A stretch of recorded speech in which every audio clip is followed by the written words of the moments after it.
We're coming on the air tonight with all eyes turning to South Carolina. Nikki Haley taking the stage in that state in a couple of hours, looking to gain some ground after losing by double digits in New Hampshire. The big question, can she do enough to stay in the race? We're live with the latest on the trail. Plus, the South getting soaked. Tonight, roads turning to rivers, cars stranded. How big a concern this flooding could become, and what part of the country could get hit next? And a new warning from the FDA on supplements known as gas station heroin. Why the agency is having a hard time regulating a key ingredient, despite it being linked to some serious side effects. Putting the pressure on Ryan Gosling to give up his Oscar nomination to protest the Barbie Oscar snubs everyone's talking about. But how likely is that really? Later in the show. Hi, I'm Erin McLaughlin, in tonight for Hallie, who is on assignment. And tonight, the 2024 focus is shifting in a big way from New Hampshire to South Carolina, where in just a couple of hours, Nikki Haley will take the stage at a rally there, following a double-digit loss in New Hampshire to former President Donald Trump. Many thought the notoriously independent-thinking New Hampshire voters were Haley's best shot at beating him. But those hopes quickly evaporated for her and her team last night. Haley now brushing off calls to drop out, with big questions in the air over how she's going to keep funding her campaign. And while New Hampshire didn't give us a clear Republican presumptive nominee, it did give us some big takeaways for the 2024 race. For Haley, she's now under some pretty big pressure to suspend her campaign, with some Republicans saying now is the time to unify around former President Trump. But for him, last night wasn't all good news. Signs point to a large, moderate faction of the party feeling pretty upset about the idea of another Trump nomination. And on the Democratic side, worries that voters were ready to abandon President Biden were wrong. He very safely won a New Hampshire primary without his name even being on the ballot. We've got all our teams covering this. Ali Vitale is driving through South Carolina as we speak, and Garrett Hake is back in Manchester, New Hampshire for us. Ali, let's start with you. What are you hearing from your sources? What's fueling Nikki Haley to stay in this race despite no signs of a clear path to the nomination? Well, look, yeah, we're pulling into her event just ahead of it tonight. Of course, I am not driving. Our producer, Alex Rhodes, is doing that work.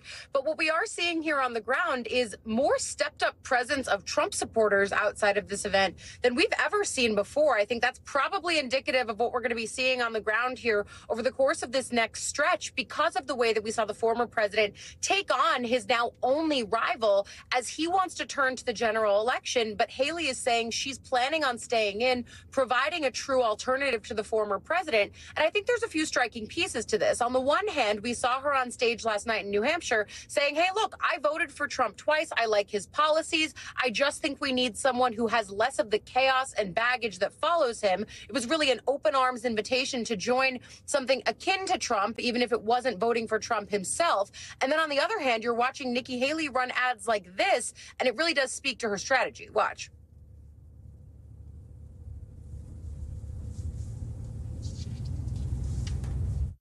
Biden, too old.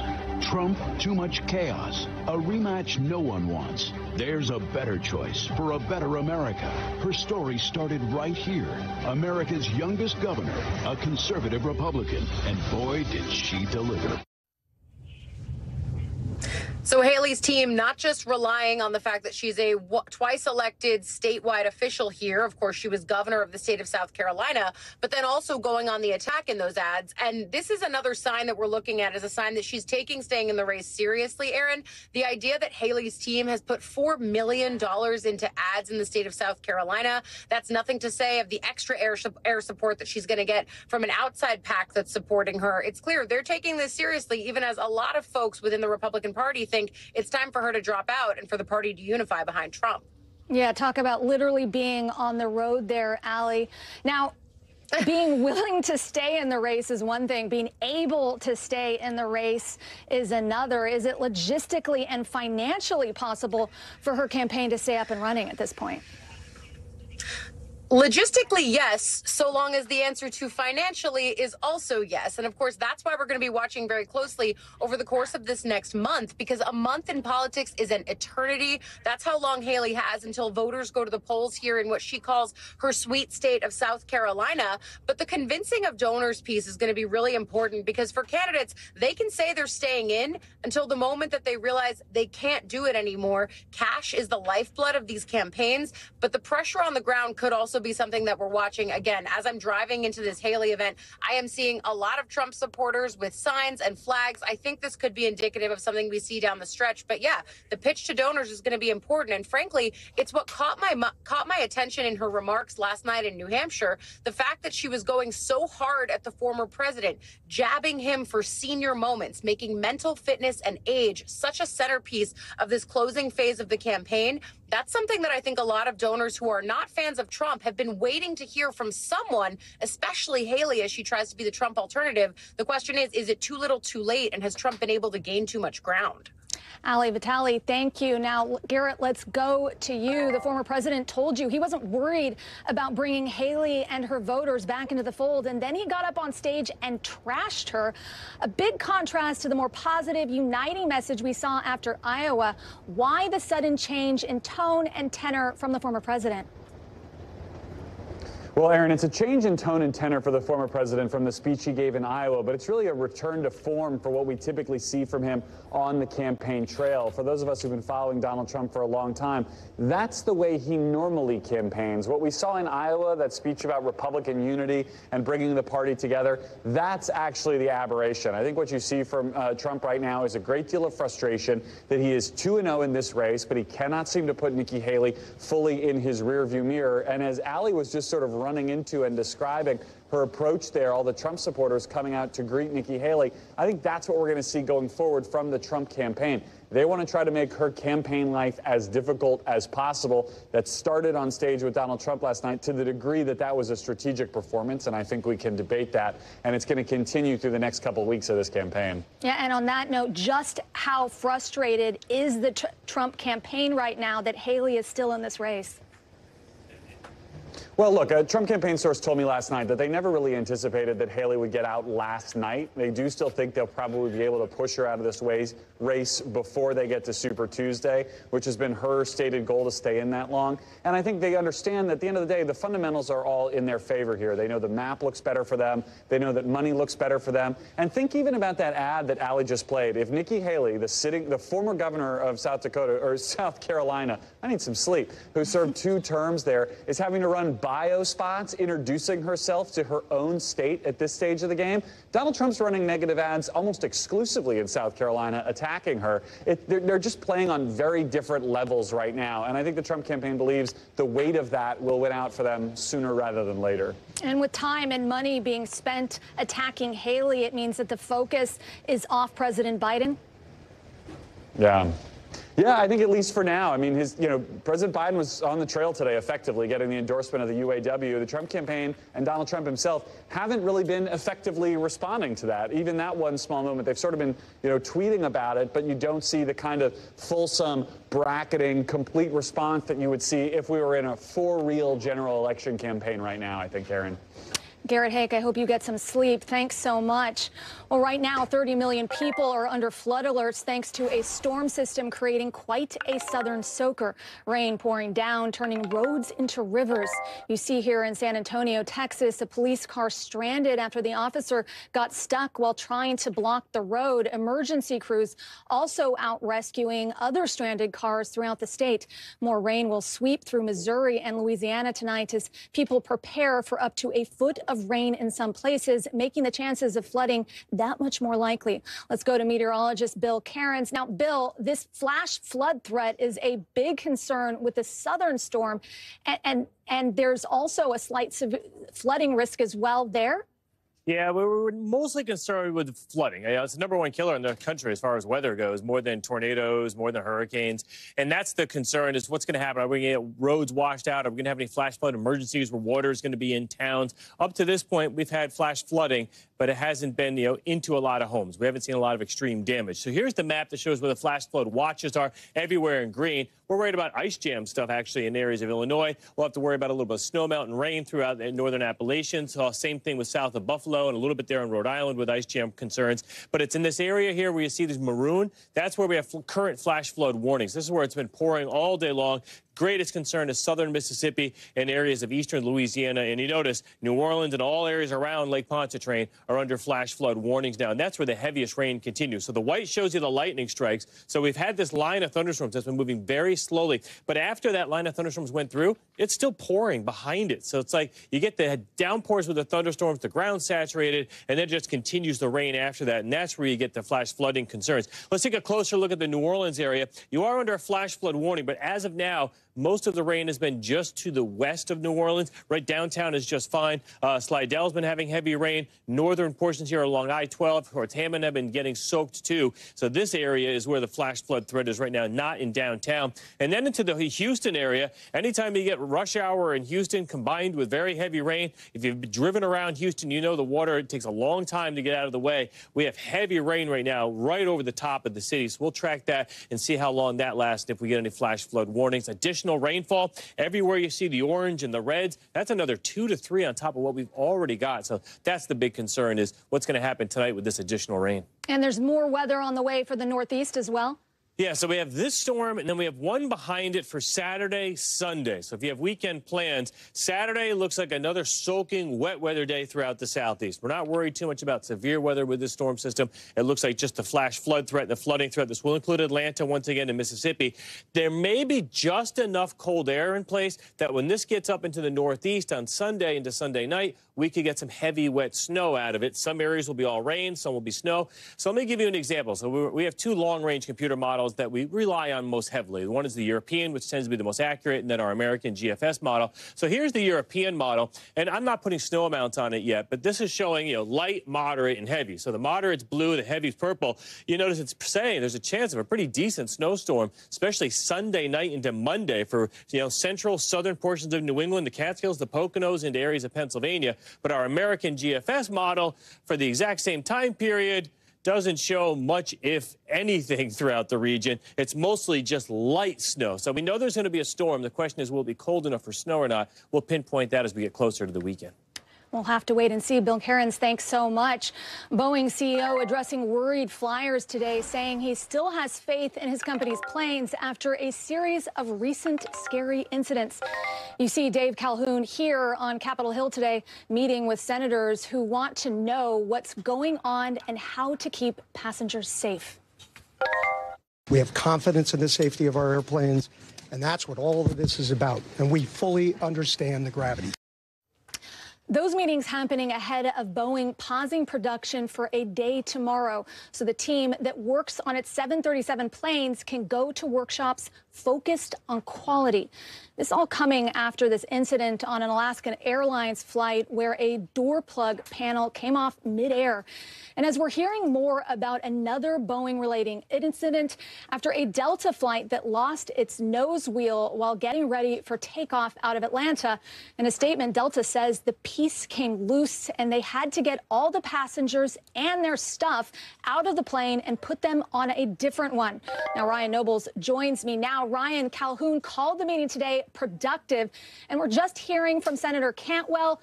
What can we expect? Can we expect a public hearing with Calhoun in the future? And what other top lines are we getting out of the conversations that happened today?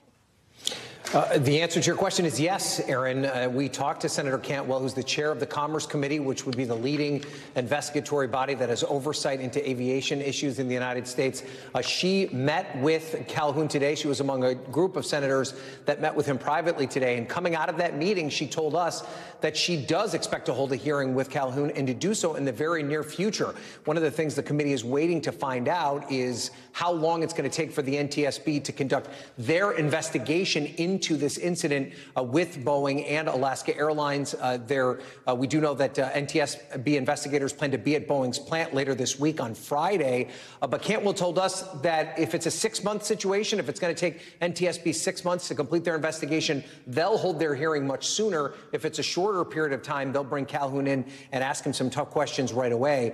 Many of these senators, though, did express optimism that they learned a lot from these conversations with David Calhoun. This is what Dan Sullivan of Alaska told us earlier today.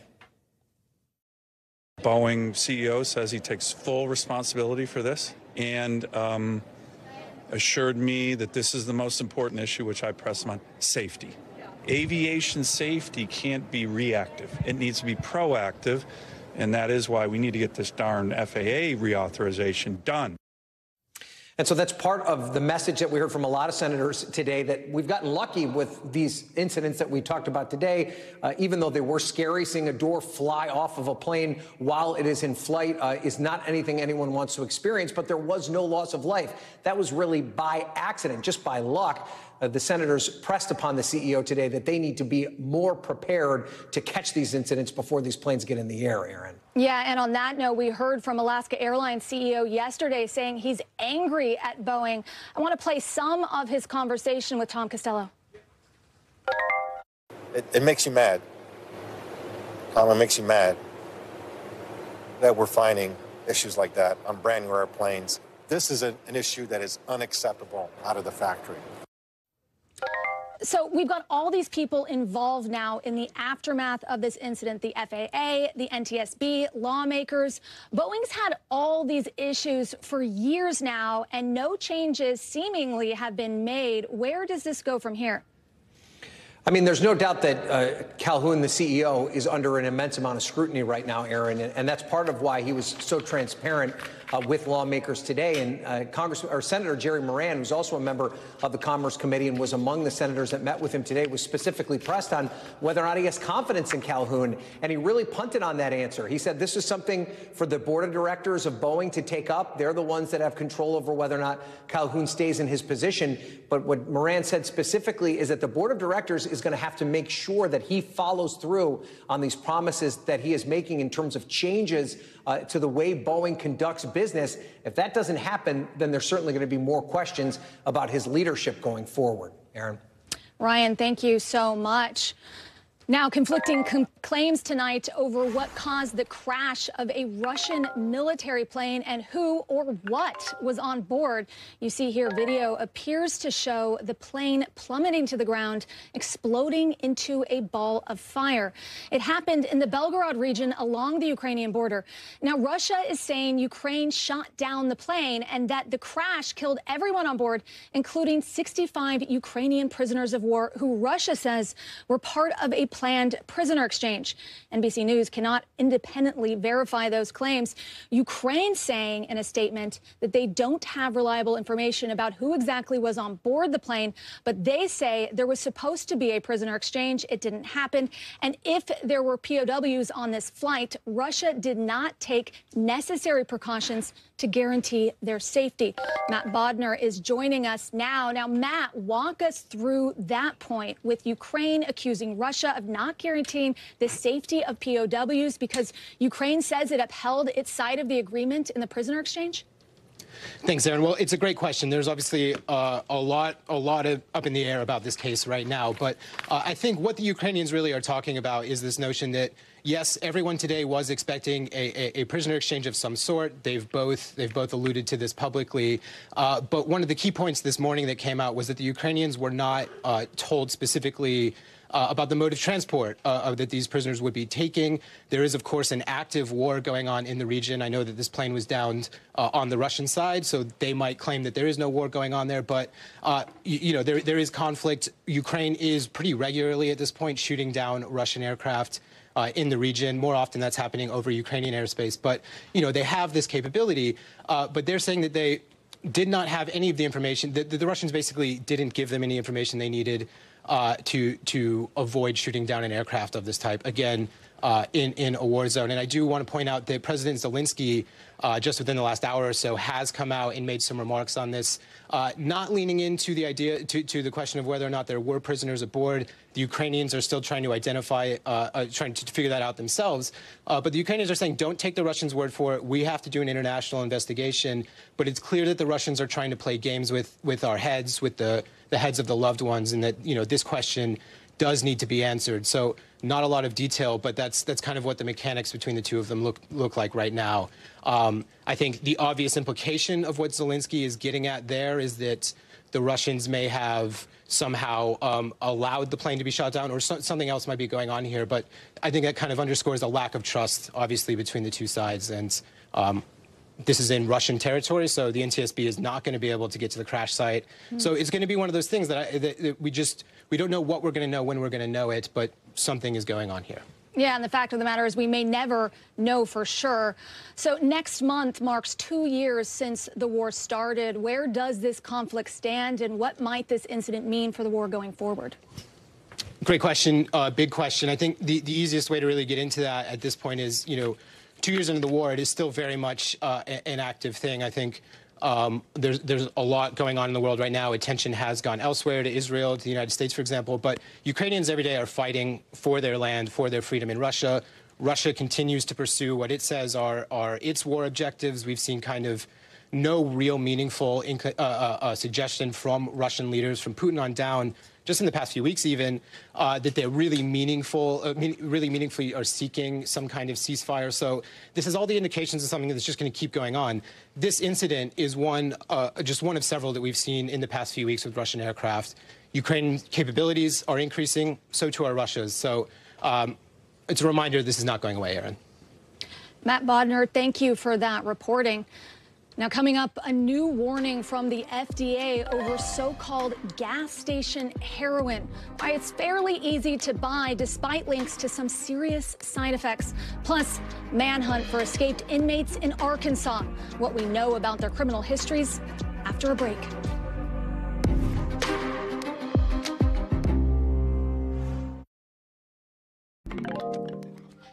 The FDA out with a new warning today about an ingredient found in supplements that's been called gas station heroin. The ingredient, called tianeptine, has been linked to seizures, overdoses, and death, the same things that can happen in a heroin withdrawal. And the supplement is often sold at gas stations. It's also most commonly used in Europe to treat people who respond poorly to antidepressants, but the FDA hasn't approved it here. At least 9 states have banned or restricted it, warning people of its side effects. Berkeley Lovelace is joining me now. Now, Berkeley, why is this specific ingredient so hard to regulate? Yeah, so as you noted, the FDA does not approve this product. It's currently a dietary supplement, which under the FDA's review, it does not review these products, it does not approve them. So the FDA's power is really limited in these situations. There's also hundreds of dietary supplements on the market, and so oftentimes the FDA has to keep an eye out for any adverse effects that one of them might cause, and then focus and prioritize all their resources on those. And so the FDA really has their hands tied a lot of the time when trying to go after these medications. One expert told me that a lot of times the FDA will have to ask the drug company to politely take the drug off the market, which they did do this time as well. And also, of course, the FDA can also issue public health warnings, which they did as well. And what does this say about other supplements people can buy like this? And, you know, why are there so little being done in terms of guardrails to protect the consumer? Yeah, so it's really being described as a kind of broken system because the FDA doesn't review the dietary supplements or approve them for the effectiveness. These companies can pretty much promote them for just about any health claim. They can contain different ingredients that are on the label. They can contain varying amounts. They're on the label. As you know, we've heard about melatonin gummies for sleep, containing varying amounts of the hormone in those products as well. And so it's something that there's a lot of push to make more regulation around it. Yeah, and what are the dangers of using tianeptine as a supplement when the FDA says it can't be classified as one? Yeah, so the CDC said that these drugs can mimic opioid withdrawal. And I know we also have a list of side effects as well that can also include damage to the lungs, the heart, the brain. And so, as I noted before, many of these products can contain varying amounts of the drug. And so this is something to keep in mind as well when you're seeking out supplements. Definitely one to follow. Berkeley Lovelace, thank you. Yeah. Let's get you over to the 5 things our team thinks you should know about tonight. Number 1, police are investigating the mysterious deaths of 3 Kansas City Chiefs fans. They went to a Missouri home to watch the Chiefs-Chargers game, according to a family member. 2 days later, the fiance of one of the men went to the home looking for him. She called the police, who found 3 bodies in the backyard. Police say the person who lives there is cooperating and that there's been no obvious signs of foul play, but they say they're still investigating. Number 2. The Los Angeles Times is laying off over 100 employees, more than 20% of the newsroom. It's one of the biggest staff cuts in the paper's 142-year history. Remember, the LA Times Guild walked off the job last Friday in protest. The LA Times owner calling the decision painful but necessary for the newspaper's future. Number 3. Ford is recalling 2 million Explorer SUVs because of loose clips that could detach, allowing parts of the windshield to fly off. It applies to model years 2011 through 2018 and comes a year after safety regulators said they received over 160 complaints from customers. The agency says there were no reports of crashes or injuries at the time and that customers can contact the company for a free replacement. Number 4. The NBA is suspending Cleveland Cavaliers player Tristan Thompson for 25 games after he tested positive for a performance-enhancing drug. During his suspension, he can still practice and travel with the team. Reps for Thompson haven't responded to NBC's request for comment. And number 5, researchers identified 4 new colonies of emperor penguins because of bird poop. A scientist was using satellite imagery to spot the stains from space. The penguins likely existed for years. Researchers say that while the discovery is exciting, the emperor penguins are in danger because of extinction because of climate change. Well, Philadelphia police tonight are searching for a 17-year-old prisoner who escaped custody earlier today. Shane Pryor, who is facing murder charges, was brought to the Children's Hospital of Philadelphia for treatment of a hand injury when police say he fled from the emergency room parking lot. And it comes as a manhunt in Arkansas is intensifying, with law enforcement agencies there searching for 2 men who escaped from jail. Authorities say they're dangerous but not believed to be armed. One of the men is a capital murder suspect. They escaped the Brussels Adult Detention Center in Pine Bluff, Arkansas, about 40 miles southeast of Little Rock. Blaine Alexander is joining us now. So, Blaine, what else do we know about these men in Arkansas, their criminal histories, and when they may have escaped? Well, you know, Aaron, what's disturbing about a lot of this is that there's a lot that we don't know, and that's really what's concerning when officials kind of say that they were found missing on Monday. They were discovered to be missing on Monday morning, but they don't know exactly when they escaped, and they don't know how they escaped. And so they say that it could have been as many as 48 hours. They could have been gone for that long before they were discovered missing on Monday morning. So, of course, that means they could have covered a wide amount of ground since then, and they don't know exactly where they are. Let's talk about these 2 men. One of them, as you mentioned, is wanted on capital murder charge. The other is wanted for home burglary, but both of them are considered to be very dangerous. In fact, they tell people if you do happen to see them out, if you're in that area of Arkansas, or really even the wider area, because they could have gone farther than that, you should not approach them. Only officials should approach them, and you should call police immediately, Aaron. Well, the 2 men in Arkansas escaped prison, while the boy in Philadelphia escaped police custody outside of prison. Can you give us some context on how common escapes are?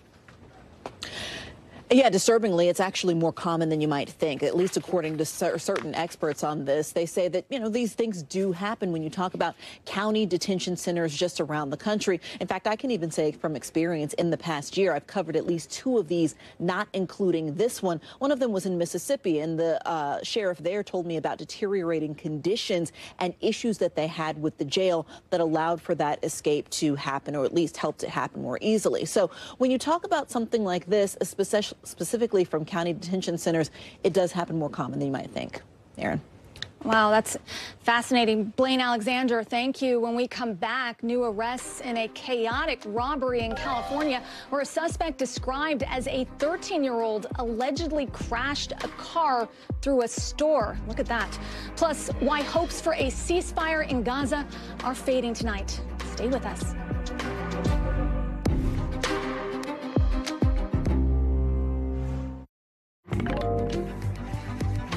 President Joe Biden getting a big endorsement with the rare timing today. We'll explain in a couple of minutes. But first, right now, Israel is intensifying its heavy assaults on southern Gaza's main city, with any hopes for a ceasefire fading tonight. The new attacks forcing thousands of people to flee, with hundreds of hospital patients still trapped inside the main hospital there. Israel's prime minister vowing that his army will not stop fighting until, in his words, absolute victory. And this comes after 24 IDF soldiers were killed by a Hamas rocket-propelled grenade, the deadliest day for the Israeli military since this war began. As we're just seeing this disturbing and graphic video of a Palestinian family walking with their hands in the air, waving a white flag in an area in Gaza that Israel designated as a safe zone, when one of them was shot by an unknown sniper. We should note the IDF says it is not aware of this incident. Let's bring in Raf Sanchez in Tel Aviv. Raf, what more do we know about this new intense fighting and where it could go next? So, Aaron, the fighting is centered around the city of Han Yunis in the south of Gaza, and it is a city full of civilians, many of whom were displaced from their homes in the north. They fled to Han Yunis seeking shelter. The United Nations is saying about 800 people were sheltering at one of its compounds in the city when it was hit earlier today by 2 Israeli tank shells. The UN is saying 9 people were killed, 75 injured, and when their team tried to rush to the scene to treat the wounded, they were blocked by Israeli earthworks that had been erected there. Now, we asked the Israeli military about this. They are saying it was not their fire that hit the UN compound earlier, but this is intense street-by-street fighting in an area absolutely full of civilians. And Israel has said it is scaling back its military operations in southern Gaza, but it continues to focus on Han Yunis, Aaron, because it believes that some of Hamas's most senior leaders are hiding there. Yeah, and we know that the WHO and other aid organizations have really highlighted the fragile health care situation there in Gaza, and yet there is another hospital at the center of all of this. Yeah, that's right, Aaron. When you were here in Israel, you were reporting so intensively on the Al-Shifa hospital in northern Gaza. The focus now on the Nasser hospital in southern Gaza. It is the last major hospital still functioning. And tonight there is fighting in the streets immediately around it. People there telling us it is not safe to go in. It is not safe to go out. The hospital at this point is barely functioning because they cannot get even the most basic medical supplies in. Staff can't make it into work. Aaron, there is a graveyard just a couple of 100 yards away from the hospital, but people there say it is too dangerous to take the dead, and so they are burying them instead in mass graves on the hospital grounds. And the big concern here is, like at Al-Shifa Hospital, Israeli forces may decide that they're going to go in. They have said that Hamas fired a rocket at their troops from the grounds of the hospital. That's not something NBC News has been able to verify. But when I was in Gaza last week with Israeli forces, I asked the IDF chief spokesman, are you planning to storm inside the Al-Nasser hospital? And that was something he wouldn't rule out. Yeah, and I was just speaking to a WHO official just a couple weeks ago saying they absolutely cannot afford to lose another hospital in Gaza. Raf Sanchez, thank you for that reporting. Well, the U.S. says it's hitting more Houthi missiles and weapon depots in Yemen that were preparing to attack more ships in the Red Sea. And the ongoing fighting isn't just threatening to widen the war in the Middle East. What's happening there could also have a ripple effect on the supply chain and global economy. Oil prices jumping about 1% today as concerns grow, but incredibly, they're still below where they were before the October 7th terror attacks that sparked the region. Josh Letterman explains why. As the Israel-Hamas war rages on, Houthi attacks continue on ships in the Red Sea, even after U.S. airstrikes. And massive oil producer Russia is still battering Ukraine. But the price of a barrel of oil is still lower now than before the October 7th Hamas attack and the February 2022 invasion of Ukraine. So how is that possible? As it turns out, there are other huge economic forces overshadowing the growing geopolitical risk in the Middle East. It starts with the world's second largest economy, China. The country's post-COVID economic recovery is sputtering. China's been a driver of demand growth, an engine for demand growth in oil for, 2 decades. That growth is no longer necessarily there. Meanwhile, producers in the U.S. are flooding the market with supply. The U.S. produces more oil than any other nation ever, 13.2 million barrels per day in October. Think about gas prices, so psychologically important for consumers. Nationwide average gas prices hovering around $3 for only the second time since 2021. That comes as demand for gasoline in the U.S. is expected to fall in the next year, with people buying more electric and fuel-efficient vehicles and commuting less because of hybrid work. It's not that investors are ignoring global conflict. Oil prices did spike after Russia's Ukraine invasion and the October 7th attacks on Israel. But markets have also proven surprisingly adaptable. I think the ultimate thing is, where do you really start to see risks of barrels being taken off the market? That's going to come the closer the war gets to Iran. And while the Red Sea, now threatened by the Houthis, is a major thoroughfare for oil tankers, the Strait of Hormuz at the mouth of the Persian Gulf sees millions more barrels of oil shipments per day. And that's what really worries experts. If you close that strait, the oil has nowhere else to go. But for now, security fears overshadowed by the bigger economic forces in China and the U.S., continuing to push oil prices down and providing some relief at the pump. Josh Letterman, NBC News. Our thanks to Josh Letterman for his reporting. NBC covers hundreds of stories each day, and because it's tough to read, watch, or listen to them all, our bureau teams have done it for you. This is what they tell us is going down in their regions in a segment we call The Local. From our Northeast Bureau, officials say a New York man with a peanut allergy is dead after eating mislabeled cookies from the grocery store chain Stu Leonard's. The store is now recalling the Florentine cookies, which were sold between November 6th and December 31st. The manufacturer says it told Stu Leonard's about the recipe change, but the CEO of Stu Leonard Jr. told our affiliate they were never notified the cookies now contained peanuts. And from our Western Bureau, police in California say they arrested several people, including a 13-year-old in a bakery robbery. They say the teen was behind the wheel of a car when he crashed through the store's security gate, allowing dozens of thieves into the store. Police think the same teen is linked to a number of robberies in the area. And out of our Midwest Bureau, a Michigan police officer is being called a hero after he walked onto a frozen pond. Take a look at those pictures to save a 12-year-old boy who fell through the ice. A passing truck driver called 911 when he heard the boy screaming for help. The responding officer ended up falling through the ice during the rescue, but both of him and the boy are doing just fine. Well, fresh off his write-in win in New Hampshire, President Biden is turning his full attention to the general election. And in the last couple of hours, rolling out a big endorsement, the United Auto Workers. I kept my commitment to be the most pro-union president ever. I'm proud you have my back. Let me just say I'm honored to have your back and you have mine. That's the deal. That pitch as he tries to court workers from a state that will be essential to winning the White House, Michigan, one of a handful of states that are expected to decide the presidency.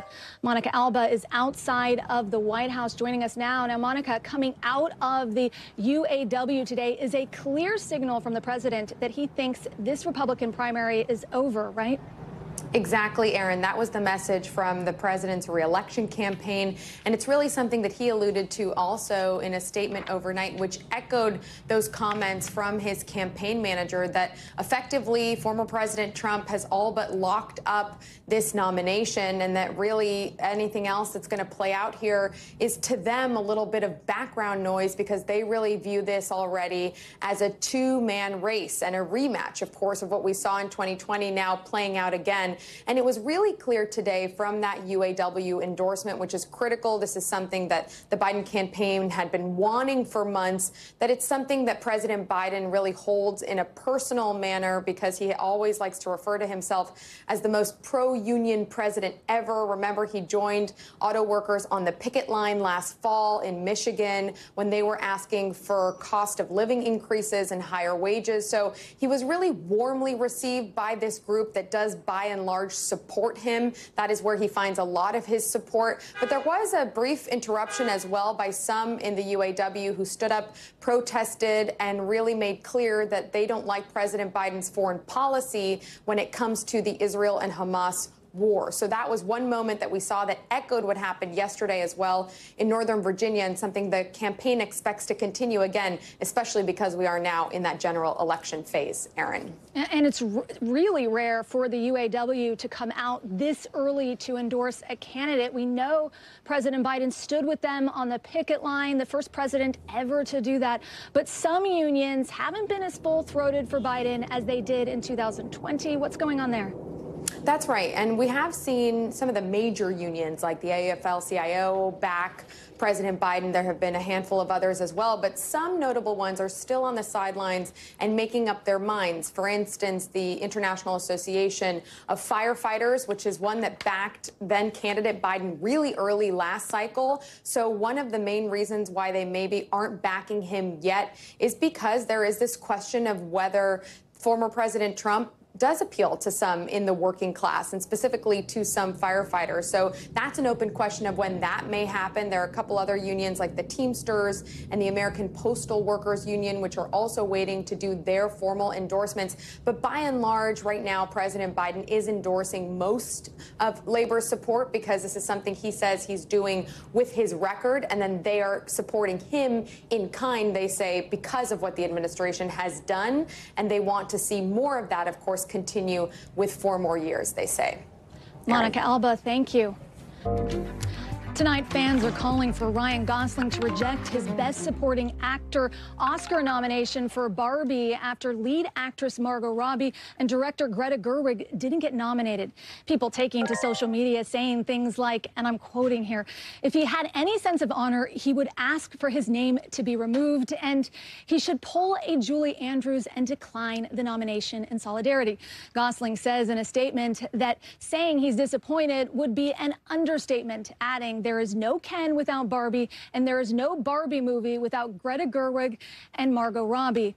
And looking at numbers alone, as you know, Barbie was a huge success, bringing in more than $1.4 billion at the box office globally, the most of any film this year. And to put that in perspective, that's more than all of the films with Best Director nominations combined. It all just poses the question of how relevant these award shows are these days. If you look at how many people watch them, Oscars viewership is down in recent years, only just recently ticking up from its all-time low. Well, let's bring in now senior media analyst at ComScore, Paul Dergarabedin. Now, Paul, this could not be more ironic. The plot of Barbie is literally about how the real world is dominated by men. You see some of the reactions here online. And the big blow here really is to Gerwig. I mean, what more does she need to do to win? This film was a smash hit and got great reviews. You know, Aaron, this is really the height of irony. I mean, the fact that Greta Gerwig not nominated for Best Director, Margot Robbie not nominated for Best Actress. Can you imagine if Oppenheimer, if director Christopher Nolan and Cillian Murphy in the title role had not been nominated? This is the same situation, but for Barbie. And for Ryan Gosling, he's not just Ken, he's also an actor who's well known, and what he says carries a lot of weight. And he really spoke volumes there in that statement that he put out. And I think it just speaks volumes as to some of the issues going on in terms of some of these award shows. And remember, too, back in 2008, The Dark Knight was passed over for a Best Picture nomination. Therefore, they added the ability for up to 10 movies to be nominated for Best Picture, and movies do not direct themselves. So maybe going forward, we should have the potential for 10 Best Director noms. And keep in mind, too, only 8 women have ever been nominated for Best Director, this year being among them Justine Triet for Anatomy of a Fall. So, you know, it's just, this is a tough one. It really points out how, you know, how controversial some of these nominations can be. Yeah, and Ryan Gosling is in a tough position. Do you think he's going to succumb to the pressure? I don't know. I think his statement's really strong. I don't know. That is a bittersweet situation for the actor. I mean, clearly what he said, there's no Barbie without Greta Gerwig and without Margot Robbie, you know, behind and in front of the camera. Those two women were instrumental in this movie. And for them to be passed over in terms of these nominations is pretty glaring. I mean, when you talk about Oscar snubs, this is at the top of the list, that's for sure. Yeah, and while there are some firsts here, like the first Native American to be nominated for Best Actress, the first time an openly gay black man was nominated for playing an openly gay role, and the first time 3 female-directed movies were nominated for Best Picture, but still, these tone-deaf snubs, they get talked about. So how does this Academy address this? Because this seems to keep happening year after year. Yeah, Aaron, it's really interesting because for every 2 steps forward, we seem to go 1 step back. I think it's just inherent in the rules how some of these things may have to be changed. And like I alluded to earlier, you know, when you have 10 potential Best Picture nominees, only 5 nominations for director, it's going to leave somebody out of that equation. And again, I just think some of these rules have to be addressed, but you can't control how the individual members are going to vote. But maybe there's something that can be, I don't know, figured out in terms of that, just in terms of the sheer nominations matching up for Best Picture with Best Director and then going on from there with some other changes potentially. It does sound like they do need to make some changes. Paul, thanks so much. That's a wrap for this hour. Coverage picks up right now.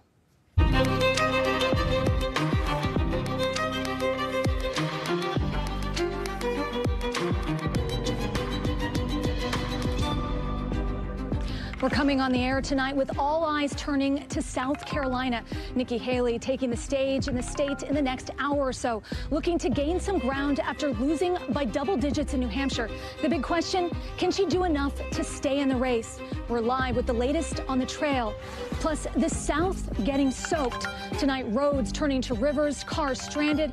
How big a concern this flooding could become and what part of the country could get hit next. Then Boeing CEO being pressed for answers on Capitol Hill today after a string of incidents involving its planes. What lawmakers want to see to keep flyers safe. Plus, conflicting stories about what was behind a Russian military plane crash. What Russia and Ukraine are both saying about it tonight.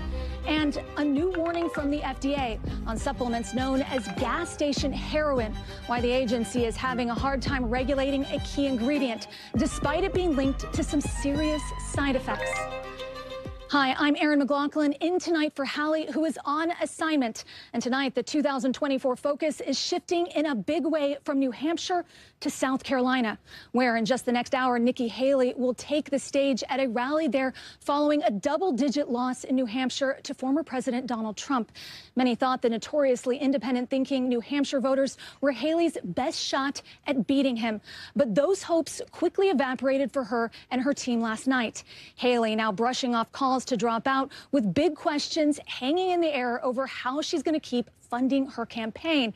And while New Hampshire didn't give us a clear Republican presumptive nominee, it did give us some big takeaways for the 2024 race. For Haley, she's now under some pretty big pressure to suspend her campaign, with some Republicans saying now is the time to unify around former President Trump. But for him, last night wasn't all good news. Signs point to a large moderate faction of the party feeling pretty upset about the idea of another Trump nomination. And on the Democratic side, worries that voters were ready to abandon President Biden were wrong. He very safely won a New Hampshire primary without his name even being on the ballot. We've got our teams covering this. Hallie Jackson is near the Haley rally in North Charleston, South Carolina, and Garrett Hake is back in New Hampshire. In Manchester, New Hampshire. Hallie, let's start with you. You've been talking to folks there. Do you get the sense that Haley's home state voters are ready to rally behind her? Hey, Aaron, it is great to see you, and thank you so much for holding down the fort back home. Listen, it's the demographic makeup in South Carolina that is particularly interesting for Nikki Haley here. Why, right? Why do people keep saying that Nikki Haley has an uphill climb? It's because of who votes in this state. You look at the last couple of GOP primaries, and you saw self-described conservatives far outnumbering independents here going to the polls from a turnout perspective.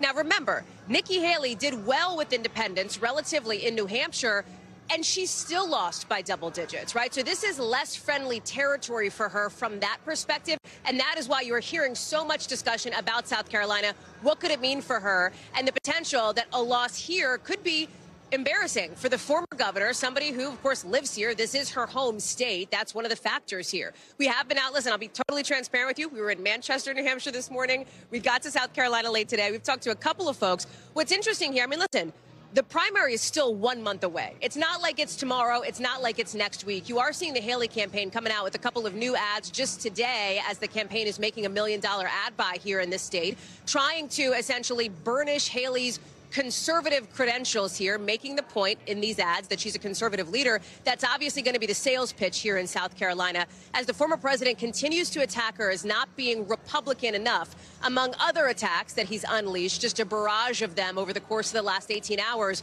ever since the results in New Hampshire came out. I spoke with one woman, one voter here, who told me, listen, she is ready for something besides Nikki Haley. I want to play a little bit of our exchange where we talked about what she wants to see in the next month before this race. Watch. Do you believe that Nikki Haley should drop out of this race? Yes. Why? Ron DeSantis was 2 points ahead of her in Iowa, and he dropped out. And to me, I just think it's a waste of money. And a lot of Democrats voted for her in New Hampshire. So it wasn't a true reflection of the Republican Party.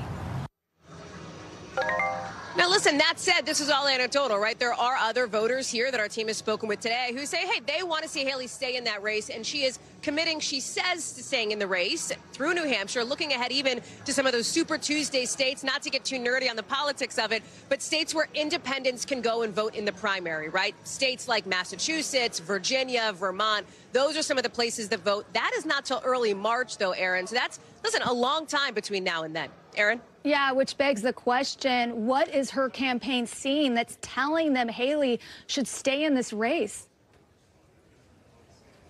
The thing that they talk about is the fact that this is not, they believe, nor should it be, a coronation, if you will. You've heard Nikki Haley talk about that over the course of the last several days now, as she has sharpened her tone against former President Trump. And they point out, listen, there is a part of the Republican Party that wants to see, or at least some of the Republican voters that we've seen in these last couple of primaries, a subset that wants to see an alternative to former President Trump in the White House. That said, look at where the numbers have been, right? She now has clear losses in these first two primary contests. And so that is why you're hearing these questions about path. The other piece of it, and the reason why it matters from now until South Carolina next month, Super Tuesday and early March, is because it's not free to run a campaign, right? Like, these things cost money. So will she be able to get the backing from some of these big donors? We are already seeing now this scoop from our friends over at CNBC, the inimitable Brian Schwartz, with a source telling him that one of Haley's biggest backers has said he will no longer now contribute to her after her New Hampshire loss. That is a major warning sign, potentially, for Nikki Haley. And you're seeing the Trump campaign try to make the case that the party should rally around him, should consolidate around former President Trump. it seems like that is part of why he is so angry, clearly furious with Haley for denying him the party unity he so desperately wants, Aaron. Hallie Jackson, thanks so much. I want to go to Garrett Hake now, who's back in Manchester, New Hampshire for us. Garrett? The former president told you he wasn't worried about bringing Haley and her voters back into the fold, and then he got up on stage and trashed her. A big contrast to the more positive, uniting message we saw after Iowa. Why the sudden change in tone and tenor from the former president? Well, Aaron, it's a change in tone and tenor for the former president from the speech he gave in Iowa, but it's really a return to form for what we typically see from him on the campaign trail. For those of us who've been following Donald Trump for a long time, that's the way he normally campaigns. What we saw in Iowa, that speech about Republican unity and bringing the party together, that's actually the aberration. I think what you see from Trump right now is a great deal of frustration that he is 2-0 in this race, but he cannot seem to put Nikki Haley fully in his rearview mirror. And as Hallie was just sort of running into and describing her approach there, all the Trump supporters coming out to greet Nikki Haley, I think that's what we're going to see going forward from the Trump campaign. They want to try to make her campaign life as difficult as possible. That started on stage with Donald Trump last night to the degree that that was a strategic performance, and I think we can debate that, and it's going to continue through the next couple of weeks of this campaign. Yeah, and on that note, just how frustrated is the Trump campaign right now that Haley is still in this race? Well, look, a Trump campaign source told me last night that they never really anticipated that Haley would get out last night. They do still think they'll probably be able to push her out of this race before they get to Super Tuesday, which has been her stated goal to stay in that long. And I think they understand that at the end of the day, the fundamentals are all in their favor here. They know the map looks better for them. They know that money looks better for them. And think even about that ad that Hallie just played. If Nikki Haley, the former governor of South Carolina, I need some sleep, who served 2 terms there, is having to run bio spots introducing herself to her own state at this stage of the game. Donald Trump's running negative ads almost exclusively in South Carolina, attacking her.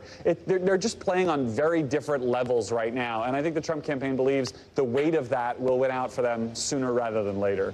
And with time and money being spent attacking Haley, it means that the focus is off President Biden? Yeah, I think at least for now. I mean, President Biden was on the trail today, effectively getting the endorsement of the UAW. The Trump campaign and Donald Trump himself haven't really been effectively responding to that. Even that one small moment, they've sort of been, tweeting about it, but you don't see the kind of fulsome, bracketing, complete response that you would see if we were in a for-real general election campaign right now, I think, Aaron. Garrett Hake, I hope you get some sleep. Thanks so much. Well, right now, 30 million people are under flood alerts thanks to a storm system creating quite a southern soaker. Rain pouring down, turning roads into rivers. You see here in San Antonio, Texas, a police car stranded after the officer got stuck while trying to block the road. Emergency crews also out rescuing other stranded cars throughout the state. More rain will sweep through Missouri and Louisiana tonight as people prepare for up to a foot of rain in some places, making the chances of flooding that much more likely. Let's go to meteorologist Bill Cairns. Bill, how much rain are we looking at this evening, especially as we're heading into rush hour in many places?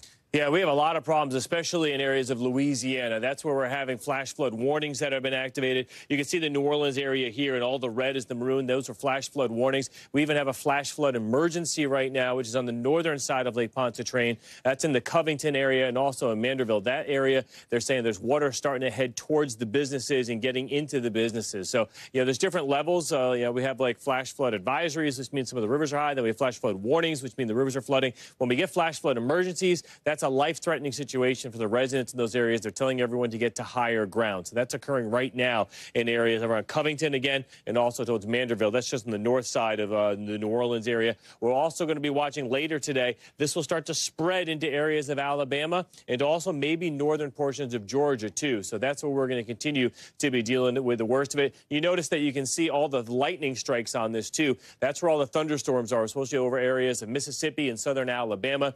And notice the Houston area. You had a pretty good thunderstorm go through earlier, but we'll continue to see more additional strong storms as we go throughout the rest of this evening. So, again, this serious situation in areas of Louisiana, it's amazing. We had about a month ago a drought in areas of Louisiana, and now we've had one storm after another, and now there's just too much water out there, and, it's getting a little scary for a lot of the residents. Wow, the weather change is just incredible. Bill, thanks so much. Boeing CEO addressing worried flyers today, saying he still has faith in his company's planes after a series of recent scary incidents. You see Dave Calhoun there on Capitol Hill today after meeting with senators who want to know what's going on and how to keep passengers safe. We have confidence in the safety of our airplanes, and that's what all of this is about. And we fully understand the gravity. The meeting's happening ahead of Boeing pausing production for a day tomorrow so the team that works on its 737 planes can go to workshops focused on quality. Remember, this is all stemming from that incident on an Alaska Airlines flight where a door plug panel came off midair. The FAA tonight stopping a production expansion of Boeing Maxes like that one until the agency is happy with how quality control issues are getting addressed. It comes as we're hearing about another Boeing-related incident. A Delta flight lost its nose wheel while getting ready for takeoff out of Atlanta. In a statement, Delta says the piece came loose and they had to get all the passengers and their stuff out of the plane and put them on a different one. So Ryan Nobles joins me now. Ryan, we've seen all of these incidents stemming from Boeing planes for years now, and seemingly no action taken to really change how things function. But it seems like now there's renewed urgency. Could this be the push for change that's needed? What would that look like? Well, Aaron, we're actually just learning here in the last few minutes or so that the FAA has announced that they are halting all production of the future 737 MAX 9 planes, and they've also laid out the very intensive inspection and production phase that will require the companies to get these planes back in the air. This is a very lengthy process. It could take 10 hours per bolt on these door plugs that Boeing has installed that led to this problem with Alaska Airlines. So this is a significant development today, and it comes on the same day that the CEO of the company was here on Capitol Hill taking tough questions from senators, and this is how one senator responded to those meetings today. Boeing CEO says he takes full responsibility for this and assured me that this is the most important issue, which I press him on: safety. Aviation safety can't be reactive. It needs to be proactive, and that is why we need to get this darn FAA reauthorization done. And so the big question is, will Calhoun return here to Capitol Hill to answer questions in a public hearing? The chair of the Commerce Committee, Maria Cantwell, says they're going to schedule that, and they're going to schedule it very soon. Aaron? Ryan, thank you. Conflicting claims tonight over what caused the crash of a Russian military plane and who or what was on board. You see here video appears to show the plane plummeting to the ground, exploding into a ball of fire. It happened in the Belgorod region along the Ukrainian border. Russia is saying Ukraine shot down that plane and that the crash killed everyone on board, including 65 Ukrainian prisoners of war who Russia says were part of a planned prisoner exchange. Now, NBC News cannot independently verify those claims. Ukraine saying in a statement that they don't have reliable information about who exactly was on board the plane, but they say there was supposed to be a prisoner exchange. It didn't happen. And if there were POWs on this flight, Russia did not take necessary precautions to guarantee their safety. Matt Bodner is joining us now. Matt, Ukraine is saying Russia didn't tell them prisoners would be flown to Belgorod's airport, which is within range of Ukrainian drones and missiles. Is it possible this was a tragic mistake from a lack of communication? Thank you, Aaron. Well, it is certainly possible. I think, we can look at this, the war in Ukraine. Armies are giant bureaucratic organizations. Obviously, they are fighting each other. You can kind of come up with a scenario by which somebody didn't get the memo and fired a missile at a Russian aircraft. I will point out that on the Russian side, the airspace in that entire part of the country is closed to civilian traffic. So I think for a Ukrainian radar operator, the airspace looks pretty clear, and if you see something on the Russian side, you understand that it's a potential target. So, of course, there is an explanation here that is accidental, missed memos. Somebody didn't tell somebody something, but that doesn't really seem to be what the Ukrainians think happened here. It's certainly not what President Zelensky was alluding to in his statement just a few hours ago tonight. I quote from that now. He spoke with his military leadership, and they reported on the situation with the plane and the exchange. It's obvious that the Russians are playing with the lives of Ukrainian prisoners. with the feelings of their relatives and with the emotions of our society. Zelensky emphasized the need to find out the actual facts of what happened here. For example, we've not seen much evidence at all, really, from the Russians about what took place, what was on the plane. Very basic facts about the case have not been established. That went down in Russia, so we're not going to see an international investigation. This is something that Zelensky pointed out. So they are pushing for their own investigation now. The Ukrainians want answers, but answers might be very difficult to come by on this case, Aaron. And these families, Ukrainians, fellow soldiers, and basically everyone in the country right now, I think, is looking for answers, but they just might not get them. Yeah, we may never know for sure. And we're coming on the 2-year anniversary of the war. How could this incident impact the war going forward? Sure, yeah. Well, I think 2 years on, we're in an interesting place with the war. Globally, we've seen attention kind of moving on to various other conflicts, various other issues. The election in the United States, obviously a big one. But for Ukrainians, every single day they're fighting for their survival. We saw last year there was a big push with the very vaunted Ukrainian counteroffensive. Came up short, did not make the progress that they were hoping, that the world was hoping. But Russia has also not performed very strongly on the battlefield now in a long time. So there's this real sense of stalemate, at least on various parts of the front, and these assessments change constantly. But I think really the main assessment now of the war is that it's a war of attrition. Ukraine is in it. Ukraine is fighting. So is Russia. Russia theoretically has much vaster potential in terms of men and materiel to fight this war. This is why the issue of American support, Western support for Ukraine is so existential for the Ukrainians, and that's why they talk about it this way.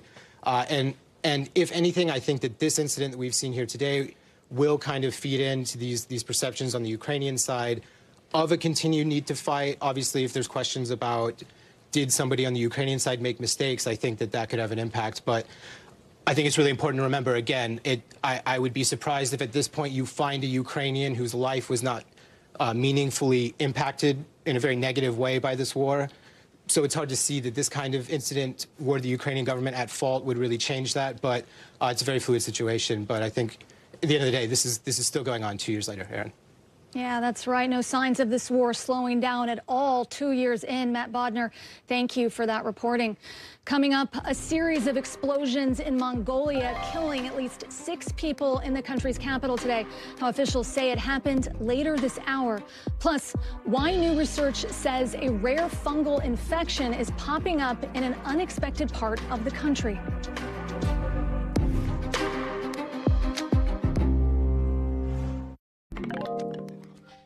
The FDA out with a new warning today about an ingredient found in supplements that's been called gas station heroin.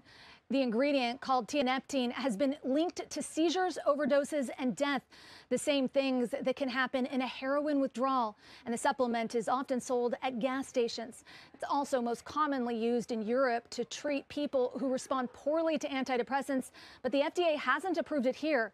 At least 9 states have banned or restricted it, warning people of its side effects. Berkeley Lovelace is joining me now. Now, Berkeley, why is this specific ingredient so hard to regulate? Yeah, so as you noted, the FDA does not approve this product. It's currently a dietary supplement, which under the FDA's review, it does not review these products, does not approve them. So the FDA's power is really limited in these situations. There's also hundreds of dietary supplements on the market. And so oftentimes the FDA has to keep an eye out for any adverse effects that one of them might cause, and then focus and prioritize all their resources on those. And so the FDA really has their hands tied a lot of the time when trying to go after these medications. One expert told me that a lot of times the FDA will have to ask the drug company to politely take the drug off the market, which they did do this time as well. And also, of course, the FDA can also issue public health warnings, which they did as well. And what does this say about other supplements people can buy like this? And, why are there so little being done in terms of guardrails to protect the consumer? Yeah, so it's really being described as a kind of broken system because the FDA doesn't review the dietary supplements or approve them for the effectiveness. These companies can pretty much promote them for just about any health claim. They can contain different ingredients that are on the label. They can contain varying amounts. They're on the label. As you know, we've heard about melatonin gummies for sleep, containing varying amounts of the hormone in those products as well. And so it's something that there's a lot of push to make more regulation around it. Yeah, and what are the dangers of using tianeptine as a supplement when the FDA says it can't be classified as one? Yeah, so the CDC said that these drugs can mimic opioid withdrawal. And I know we also have a list of side effects as well that can also include damage to the lungs, the heart, the brain. And so, as I noted before, many of these products can contain varying amounts of the drug. And so this is something to keep in mind as well when you're seeking out supplements. Definitely one to follow. Berkeley Lovelace, thank you. Yeah. Let's get you over to the 5 things our team thinks you should know about tonight. Number 1, police are investigating the mysterious deaths of 3 Kansas City Chiefs fans when they went to a Missouri home to watch the Chiefs-Chargers game, according to a family member. 2 days later, the fiancée of one of the men went to the home looking for him. She called the police, who found 3 bodies in the backyard. Police say the person who lives there is cooperating and that there's been no obvious signs of foul play, but they say they're still investigating. Number 2, a New York man's been convicted of killing a woman last year after the car she was in mistakenly pulled into his driveway. A jury found the 66-year-old guilty after deliberating for less than an hour. He was also convicted of reckless endangerment and tampering with physical evidence. The man's sentencing is scheduled for March. Number 3, the Supreme Court today rejecting an Alabama death row inmate's last-minute request for a stay of execution. Kenneth Smith is set to be put to death tomorrow by nitrogen gas, a method that's never been used before in the United States. His lawyers argue that there's potential for the state to botch the procedure. He has a separate claim pending in federal court that could lead to the execution getting called off. And number 4, a new study finding that a rare fungal infection is popping up in more places in the U.S. Blastomycosis is well known around the northern Midwest and parts of the Southeast. Researchers are finding it in Vermont now, too. The illness can be hard to diagnose, and the longer it goes undiagnosed, the harder it is to treat. Like 95% of cases are fully treatable with antifungals. And number 5, Jon Stewart's making a part-time comeback to The Daily Show. After almost a decade away, Stewart is returning to host the show on Monday nights, just through this year's elections. He's also going to be executive producer.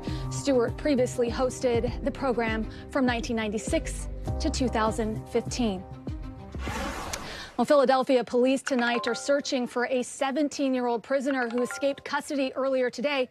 Shane Pryor, who is facing murder charges, was brought to the Children's Hospital of Philadelphia for treatment of a hand injury when police say he fled from the emergency room parking lot. And it comes as manhunt in Arkansas is intensifying, with law enforcement agencies there searching for 2 men who escaped from jail. Authorities say they're dangerous but not believed to be armed. One of the men is a capital murder suspect. They escaped the Brazil Adult Detention Center in Pine Bluff, Arkansas, about 40 miles southeast of Little Rock. Blaine Alexander is joining us now. So, Blaine, what else do we know about how long these men have been on the loose and how they may have escaped?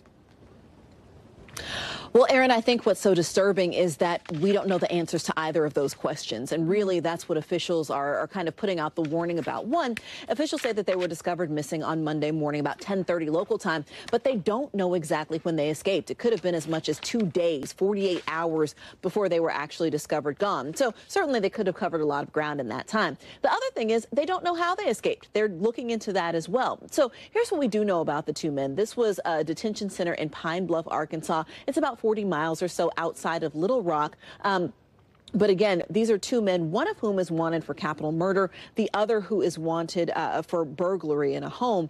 And so right now officials are saying that these 2 men are still on the run and could be very dangerous, Aaron. How is it possible that they don't know how these men escaped, and what are officials telling the community tonight? Well, right now they're telling the community very clearly, don't talk to them, don't approach them, rather. They say that these men are dangerous, and I know that you mentioned they said that they weren't armed, but remember, there's been a long time since they actually left that detention center, potentially, so it's possible that they did arm themselves in the interim. So again, they're saying these are dangerous men, don't approach them, don't try and take them into custody yourselves, call police. But back to your question as to how do they not know the way they escaped, you know, when we've covered other escapes like this, they look at footage, they look at camera footage, but sometimes it's issues with the detention center itself. Sometimes it's a lapse in security. One that we covered was because it was understaffed. So there are certainly a number of reasons that could have led to this, and I think that's what officials are looking into, Aaron. Yeah, it's shocking how common these escapes are. Blaine Alexander, thanks so much. When we come back, hopes for a ceasefire in Gaza fading tonight. The new details around another round of fighting next. Plus, what's happening now in Saudi Arabia for the first time in 70 years. A major scientific breakthrough could save near-extinct animals. We'll explain coming up in the Global. But first, right now, Israel is intensifying its heavy assault on southern Gaza's main city without any hopes for a ceasefire fading tonight. The new attacks forcing thousands of people to flee, with hundreds of hospital patients still trapped inside the main hospital there. Israel's prime minister vowing that his army will not stop fighting until, in his words, absolute victory. And this comes after 24 IDF soldiers were killed by a Hamas rocket-propelled grenade, the deadliest day for the Israeli military since this war began. As we're just seeing this disturbing and graphic video of a Palestinian family walking with their hands in the air, waving a white flag in an area in Gaza that Israel designated as a safe zone when one of them was shot by an unknown sniper. We should note the IDF says it is not aware of this incident. Let's bring in Raf Sanchez in Tel Aviv.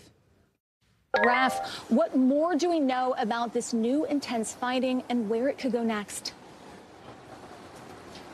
So, Aaron, the fighting is centered around the city of Han Yunis in the south of Gaza, and it is a city full of civilians, many of whom were displaced from their homes in the north. They fled to Han Yunis seeking shelter.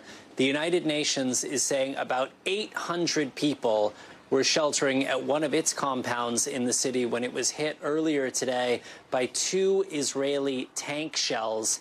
The UN is saying 9 people were killed, 75 injured, and when their team tried to rush to the scene to treat the wounded, they were blocked by Israeli earthworks that had been erected there. Now, we asked the Israeli military about this. They are saying it was not their fire that hit the UN compound earlier, but this is intense street-by-street fighting in an area absolutely full of civilians. And Israel has said it is scaling back its military operations in southern Gaza, but it continues to focus on Han Yunis, Aaron, because it believes that some of Hamas's most senior leaders are hiding there. Yeah, and we know that the WHO and other aid organizations have really highlighted the fragile health care situation there in Gaza, and yet there is another hospital at the center of all of this. Yeah, that's right, Aaron. When you were here in Israel, you were reporting so intensively on the Al-Shifa hospital in northern Gaza. The focus now on the Nasser hospital in southern Gaza. It is the last major hospital still functioning. And tonight there is fighting in the streets immediately around it. People there telling us it is not safe to go in. It is not safe to go out. The hospital at this point is barely functioning because they cannot get even the most basic medical supplies in. Staff can't make it into work. Aaron, there is a graveyard just a couple of 100 yards away from the hospital, but people there say it is too dangerous to take the dead, and so they are burying them instead in mass graves on the hospital grounds. And the big concern here is, like at Al-Shifa hospital, Israeli forces may decide that they're going to go in. They have said that Hamas fired a rocket at their troops from the grounds of the hospital. That's not something NBC News has been able to verify. But when I was in Gaza last week with Israeli forces, I asked the IDF chief spokesman, are you planning to storm inside the Al-Nasser hospital? And that was something he wouldn't rule out. Yeah, and I was just speaking to a WHO official just a couple weeks ago saying they absolutely cannot afford to lose another hospital in Gaza. Raf Sanchez, thank you for that reporting. The U.S. says it's hitting more Houthi missiles and weapons in Yemen, that we're preparing to attack more ships in the Red Sea. And as we're seeing this tit for tat between the Houthis and the U.S. escalate even more, our Richard Engel is going one-on-one with a relative of a top Houthi leader on where the rebel group plans to take fighting next. We want to warn you, some of the visuals in this story are difficult to watch. The United States has repeatedly attacked militants in Yemen known as the Houthis, formed an international coalition against them, and officially designated the group as a terrorist organization.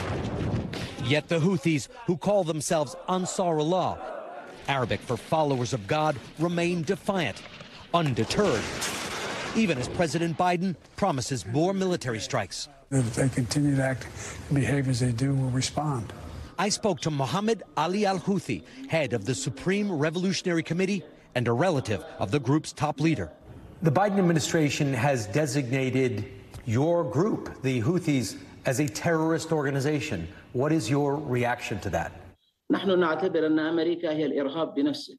صنفتمونا به كان المفترض أن يذهب ليصنف به نتنياهو ويصنف به وزير دفاعه وميليشياته التي تقتل وتبيد في غزة. The Houthis say they only target vessels bound for or helping Israel, including American warships, a claim the Pentagon disputes. قرار الصحيح إيقاف الحرب على غزة، إيقاف العدوان على غزة وفك الحصار وسينتهي كل شيء. But is it all about Gaza?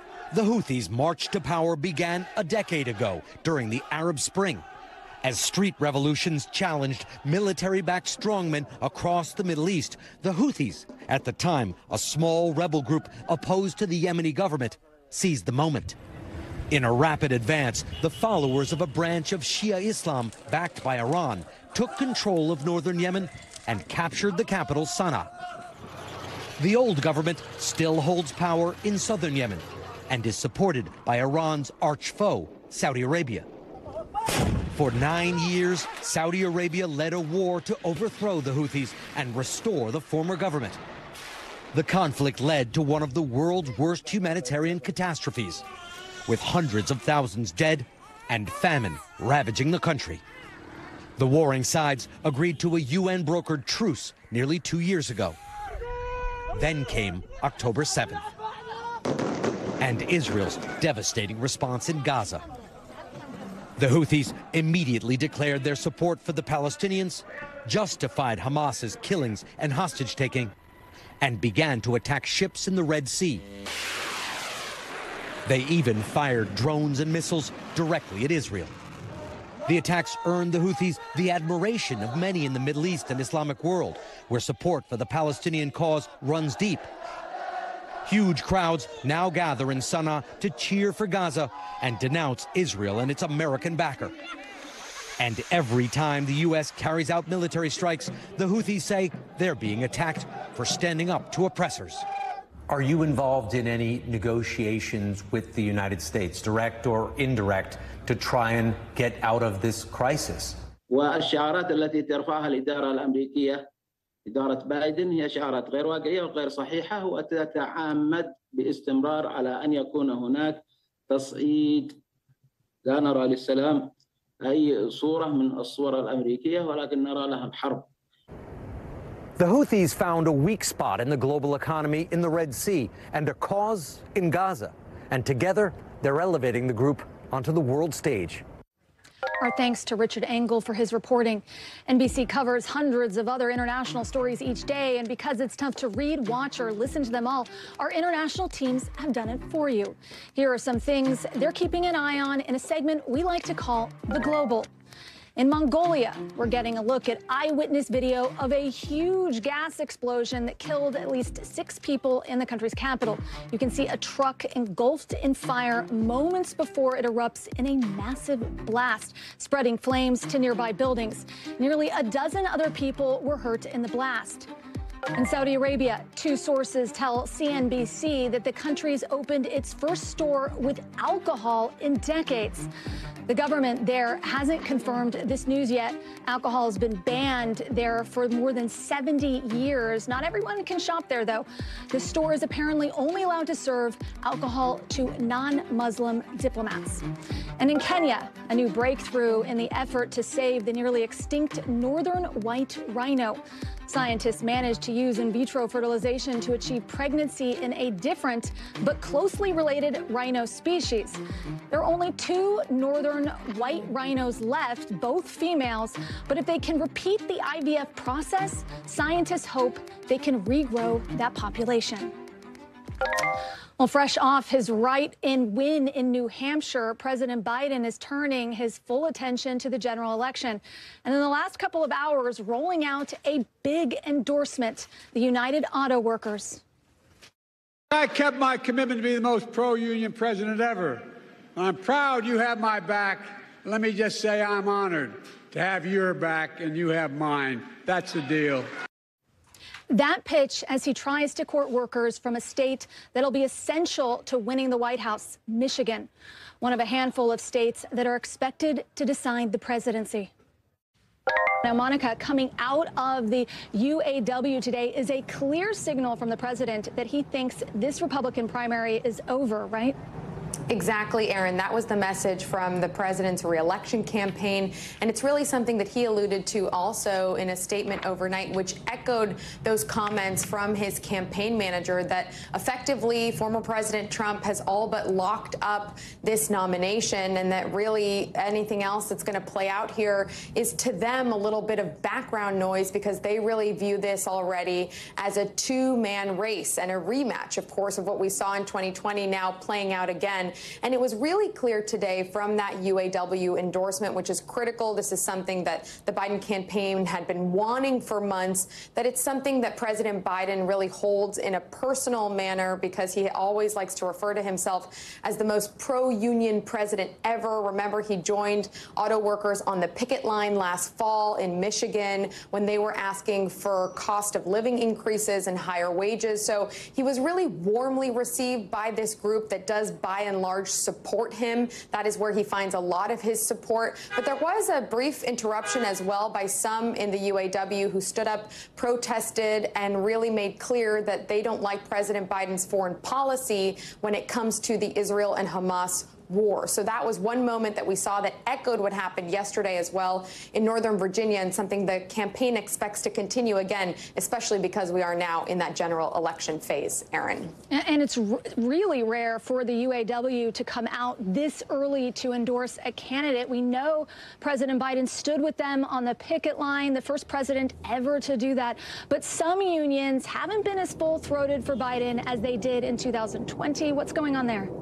That's right. And we have seen some of the major unions like the AFL-CIO back President Biden. There have been a handful of others as well, but some notable ones are still on the sidelines and making up their minds. For instance, the International Association of Firefighters, which is one that backed then candidate Biden really early last cycle. So one of the main reasons why they maybe aren't backing him yet is because there is this question of whether former President Trump does appeal to some in the working class, and specifically to some firefighters. So that's an open question of when that may happen. There are a couple other unions like the Teamsters and the American Postal Workers Union, which are also waiting to do their formal endorsements. But by and large, right now, President Biden is endorsing most of labor's support, because this is something he says he's doing with his record, and then they are supporting him in kind, they say, because of what the administration has done, and they want to see more of that, of course, continue with 4 more years, they say.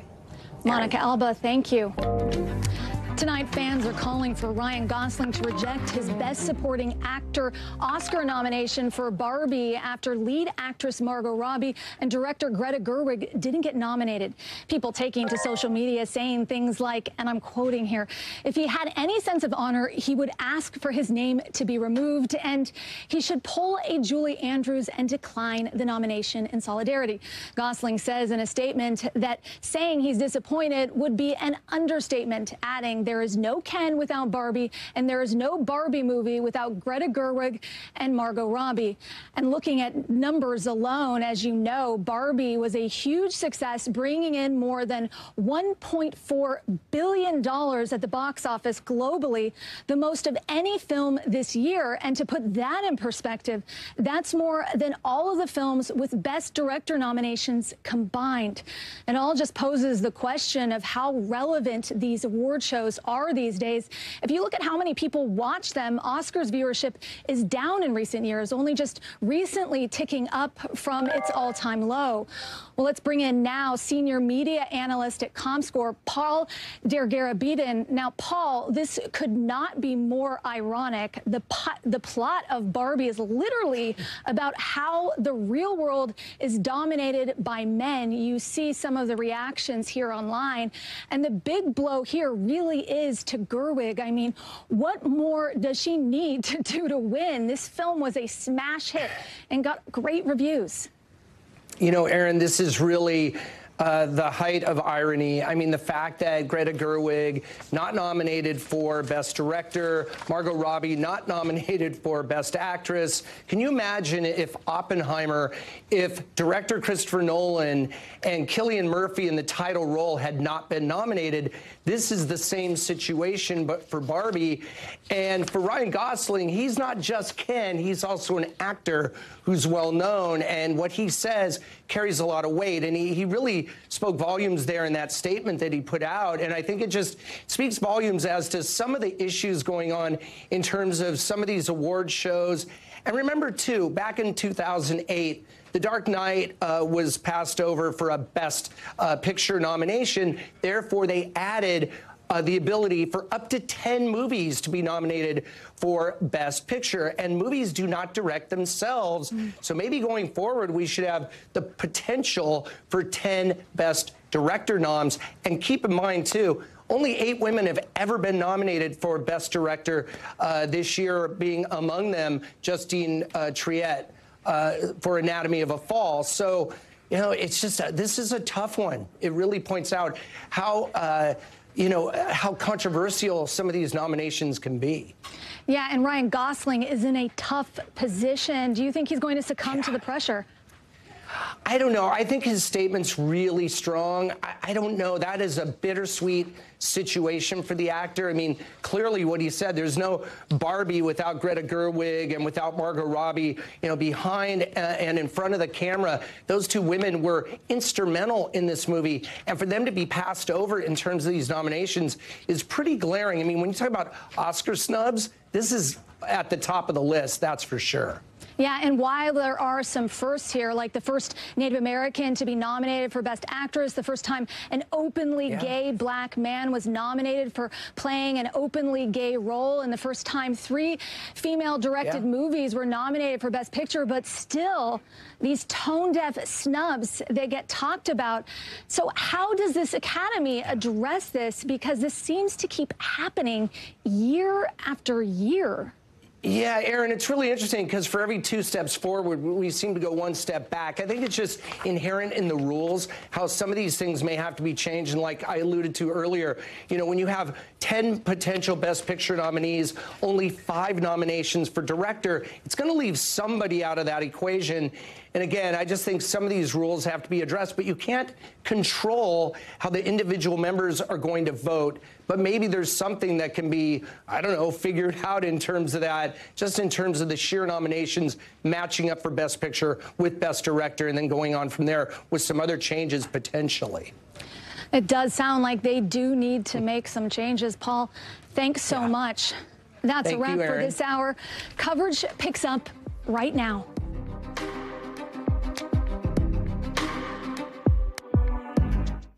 Thanks for watching. Stay updated about breaking news and top stories on the NBC News app or follow us on social media.